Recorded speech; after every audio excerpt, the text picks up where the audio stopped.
Bonjour, c'est Émilie et aujourd'hui je viens vous parler des énergies de la prochaine pleine lune qui aura lieu le 14 mars à 7h55 à heure de Paris. Alors ça va être une pleine lune un petit peu spéciale parce que ça y est, on rentre dans la saison des éclipses de 2025. On commence par une éclipse lunaire totale. Elle ne sera pas visible depuis la France, 7h55 il fera déjà jour. C'est une lune de sang qui sera rouge. Et nous sommes pour cette pleine lune, donc une lune qui sera dans le signe de la Vierge et au nœud sud, et un nœud nord en poisson avec le soleil poisson. Alors, nous voici à l'apogée du cycle qui a commencé, donc on a eu une nouvelle lune le 28 février dans l'énergie des poissons. Une nouvelle lune où il y avait énormément de planètes dans le signe des poissons, au moment où toutes les planètes étaient directes, juste avant la rétrogradation de Vénus le 2 mars. Et donc là, pour cette pleine lune, on va être vraiment à l'apogée de ce cycle qui a commencé, qui nous parle aussi d'une grande dissolution, d'une purification, de la grande lessiveuse, le grand bain cosmique qui purifie les énergies qui ont débuté avec l'équinoxe de printemps de 2024. Et là, vraiment, on va être à l'apogée du cycle qui a commencé à cette période-là.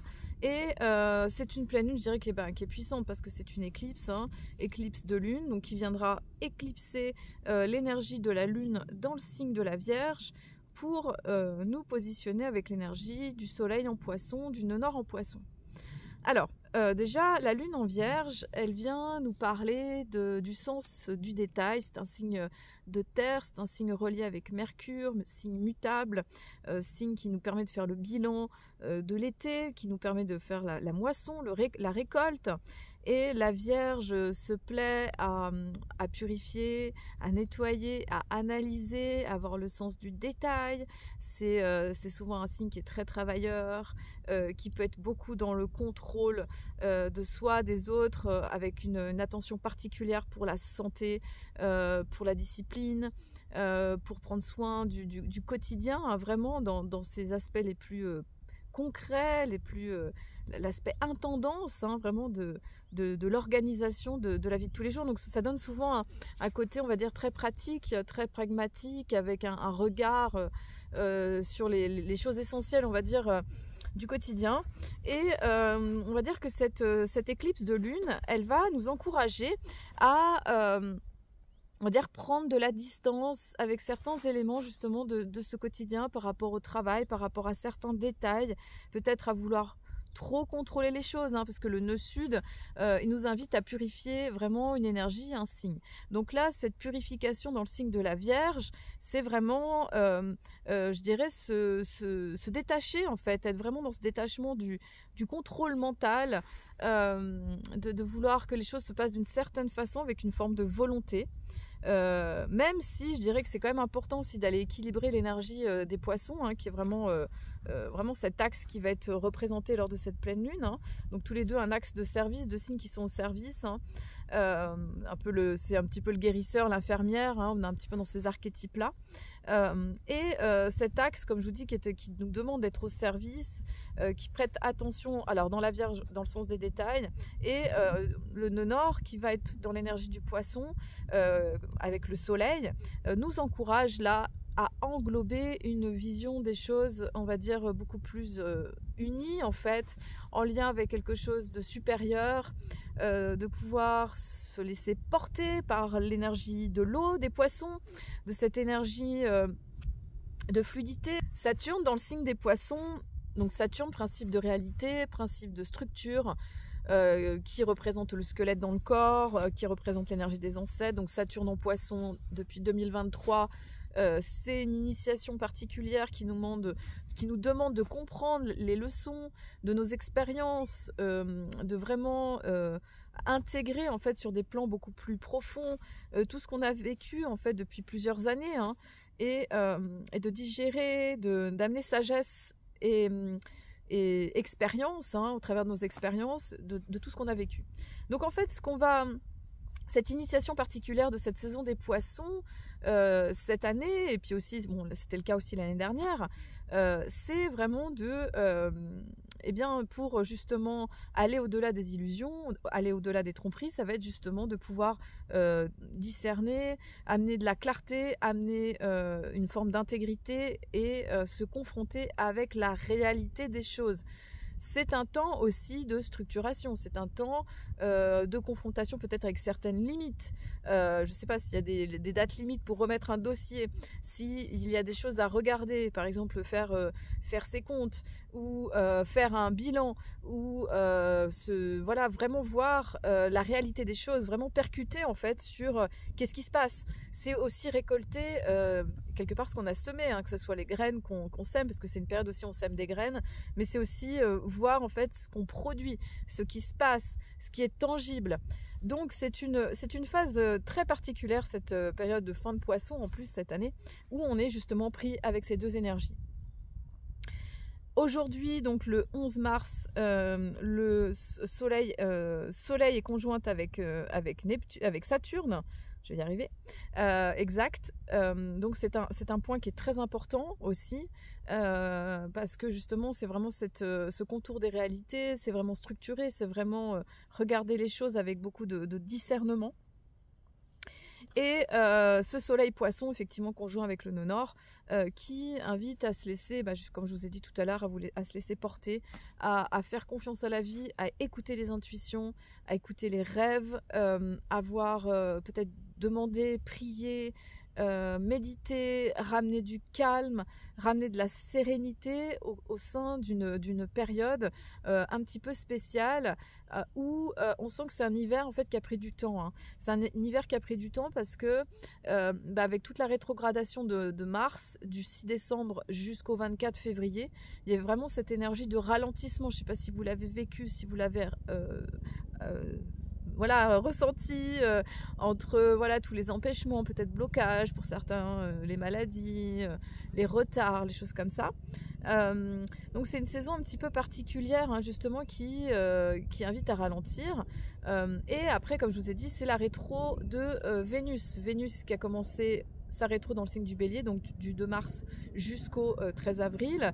Donc c'est rare, comme je vous disais aussi dans mes précédentes vidéos, que ces rétros se fassent autant rapprochés en fait, c'est-à-dire Mars et après Vénus, donc c'est assez rare, c'est-à-dire revoir notre mode d'action, ensuite revoir notre manière d'aimer, nos valeurs, nos besoins, qu'est-ce qui est fondamental, et après ce qui va poursuivre aussi ce travail, c'est Mercure. Juste après la pleine lune, donc le 15 mars pardon, et jusqu'au 6 avril, Mercure rétrograde. Donc c'est assez rare d'avoir les deux qui se produisent en même temps. Donc ce qu'on va ressentir, ce qui va demander une prise de conscience par rapport à nos affects, par rapport à nos valeurs, par rapport à notre créativité, Mercure va demander aussi de le conscientiser, de le réfléchir, de l'intégrer aussi avec le mental. C'est comme si on allait quelque part, je dirais, travailler aussi avec le corps émotionnel, le corps mental, et qu'on allait devoir quelque part intégrer plein de notions sur différents aspects. Ce qui peut donner cette impression d'un printemps un petit peu à retardement, un peu ralenti. En plus, ce qui est intéressant, c'est que la rétro de Vénus et la rétro de Mercure se produisent exactement au même degré. C'est-à-dire de 9 degrés du Bélier à 25 à peu près des Poissons. Donc c'est intéressant parce que c'est comme si on voulait commencer quelque chose de nouveau et que l'univers disait « Ah non, alors attends, là on sent que tu as très envie de démarrer un nouveau projet, un nouveau process, une nouvelle intention. Je te demande en tout cas de prendre le temps de réfléchir, le temps de ressentir, le temps de revenir à l'intérieur pour être vraiment sûr, pour vraiment regarder les choses avec beaucoup plus de profondeur, beaucoup plus de recul, beaucoup plus de discernement. Donc c'est une période un petit peu particulière qui invite à ça. C'est pour ça que je dis que c'est une période qui est extrêmement riche, il y a beaucoup de choses qui se passent. Alors au moment de cette pleine lune, donc je reviens à cette pleine lune, nous avons un très bel aspect avec Soleil trigone à Mars. Soleil trigone à Mars, donc qui invite à agir, donc Mars qui est dans le signe du Cancer, toujours dans le signe du Cancer, c'est pas sa position préférée, c'est un Mars qui va être plutôt défensif, qui va s'occuper des besoins intérieurs, de la famille, du foyer, qui va être plutôt défensif. C'est l'invitation à agir, à partir de notre intuition, d'être vraiment au cœur finalement de ce qu'on ressent et de pouvoir acter à partir de ce lieu-là, ce lieu un petit peu de l'émotionnel, mais d'un émotionnel aussi inspiré, de pas forcément partir au quart de tour et être dans la réaction. Voilà.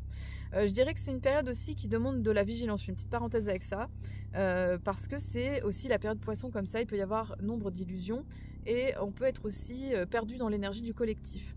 On voit qu'en ce moment sur la scène internationale, il y a beaucoup de choses qui sont en train de bouger. Il y a eu pas mal de mouvements qui a commencé en plus avec cette nouvelle lune en poisson, comme des cartes qui sont en train d'être rebattues par rapport à des positionnements géopolitiques qui nous ont tenus depuis déjà plusieurs de 10 décennies.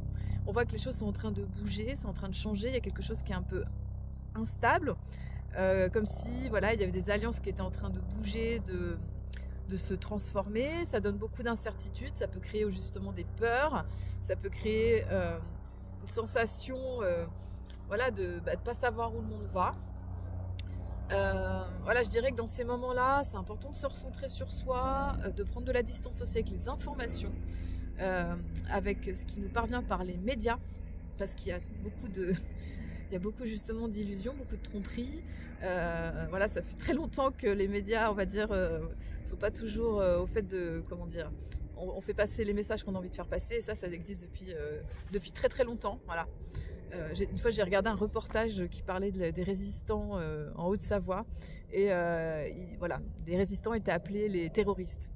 Et je me dis, c'est intéressant comment on peut faire diffuser les informations. Et déjà à l'époque, dans les années 40, alors je vous dis pas maintenant avec les médias qu'on a, et puis on va dire tout ce qui va encore exister cette année avec tous les mouvements planétaires qu'on va avoir avec Uranus Gémeaux au mois de juillet, enfin voilà, tout ce qui va encore bouger, donc on n'a pas encore tout vu.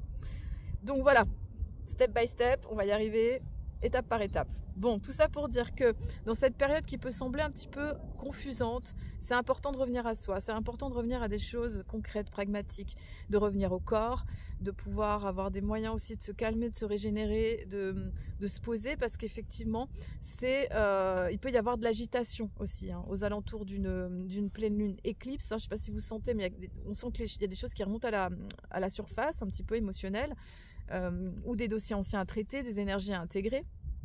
Et c'est pas toujours, on va dire, très agréable, on va dire, selon les dossiers, et selon là où on en est, et selon les moments.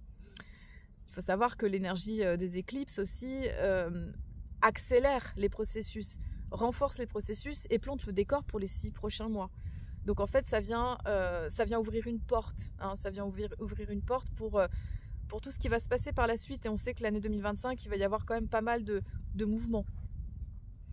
Donc en fait voilà, c'est important de savoir ça, c'est important de revenir au calme et de garder du discernement par rapport à ce qui nous parvient de l'extérieur, pour pas plonger dans une panique ou une psychose ou une peur de ce qui peut advenir, et au contraire garder la foi, rester connecté avec la lumière, avec la vie, avec les énergies du vivant, avec l'énergie aussi de la terre, voilà, chant de vent qui souffle dans mes oreilles, de revenir à du concret, revenir en fait à la nature, à des choses essentielles. Voilà. Et au moment de cette pleine lune, nous avons le soleil qui est pile sextile à Uranus en taureau. Donc c'est une pleine lune qui nous invite à nous renouveler, à créer des nouveaux chemins, à innover. Le changement est en marche et ça va être important d'aller dans le mouvement de la vie, parce que sinon effectivement c'est la vie qui va nous faire bouger, même si on ne veut pas. Parce que c'est un peu les énergies du moment, elles invitent à ça, elles invitent à cette transformation et à cette métamorphose. Voilà, donc on a aussi donc Vénus et Mercure en Bélier qui parlent d'un renouveau au niveau du mental, au niveau des idées, au niveau de l'affect. Et comme je vous ai dit, il va y avoir cette réflexion qui va se faire avec ces rétrogradations qui vont quelque part se retrouver. Voilà, et on a Uranus effectivement qui est trigone à la Lune, donc innovation au niveau des sentiments, au niveau de l'appel intérieur, et on a plutôt une carte, je dirais, qui est quand même plutôt harmonieuse pour cette pleine Lune éclipse. Et j'ai envie de dire, tant mieux, ça va nous aider pour essayer d'avoir du discernement, pour essayer de construire des choses aussi, tout en prenant notre temps et en étant patient. Ça va être quelque chose qui va être essentiel. Et puis on aura la deuxième éclipse qui sera solaire, qui sera dans le signe du Bélier, le 29 mars. Voilà, comme on se rapproche de l'entrée du soleil en Bélier, vous savez, on est un petit peu pas loin de Bélier-Poisson. Là, en ce moment, c'est beaucoup les énergies du moment, entre l'ancien et le nouveau. Voilà, ça va être un moment très important aussi, ce 29 mars. Et aussi, on aura l'entrée de Neptune en Bélier le 30 mars. Donc, on a un mois de mars qui est particulièrement, je dirais, rythmé par des grands changements. Et aussi, on a aussi le vendredi, le jeudi 20 mars, équinoxe de printemps, ça y est, donc grand moment d'équilibre entre le jour et la nuit, entrée du printemps, donc c'est vraiment changement de saison. On sent qu'il y a vraiment une métamorphose qui est là à la clé. Et vous dire aussi que par rapport à l'équinoxe de printemps, on vous propose avec Amélie Chenot, Luna Project en présentiel à Évire, en journée. Voilà, donc si vous êtes intéressé, vous n'hésitez pas à me contacter avec la barre de description en dessous. Ça sera en lien avec l'équinoxe de printemps, puis pour parler de toutes les énergies en fait qui sont en train d'être en mouvement et comment ça viendra toucher notre vie pour célébrer aussi ce moment de l'équinoxe dans la nature. Et vous parlez aussi de du pack Vénus rétrograde, donc qui est toujours d'actualité. On a fait un atelier le lundi 3 en lien avec les énergies de la nouvelle lune des poissons. On était en lien aussi avec Vénus rétro. Voilà, c'est encore d'actualité jusqu'à mi-avril. Donc si vous êtes intéressé, c'est un pack qui vient détailler avec des vidéos justement l'énergie de Vénus rétro avec l'astrologie et des exercices en lien justement avec les relations, les valeurs pour aller justement introspecter en profondeur tous ces aspects-là.